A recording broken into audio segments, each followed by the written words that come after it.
this Wealthsimple tutorial video, I'm going to be showing you guys how to limit buy Hedera, ticker symbol HBAR in Canada on Wealthsimple. So once you're into your Wealthsimple mobile application, go into your crypto account. Then once you're there, go to the bottom left and press on the magnifying glass. Then on this screen, scroll down a tiny little bit until you come across crypto. Press on crypto right here. Then on this screen, you want to scroll down until you come across HBAR or Hedera, which for me is actually right here, right below ATOM. It says HBAR. Press on Hedera right there.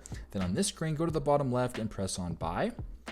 Now, if you want to switch it from a market buy to a limit buy, go to the top, press on market buy, and then press on limit buy right here. Then on this screen, type in the highest price that you're willing to pay for Hedera or HBAR. So for me, it's right now priced at 0.0642. So if I wanted to 0.06 for that example, just 0.06, I'll just do that and press on continue. Then if you wanted to invest $1, for example, or however much money you wish to do, just press on the dollar amount right there and then press on continue. Then if you want to confirm your purchase, go to the bottom, press on confirm order, and basically now you have now set the highest price that you're willing to pay for one share, or I guess the amount of money for Hedera coin, HBAR. I hope this video helped. Thanks again for watching.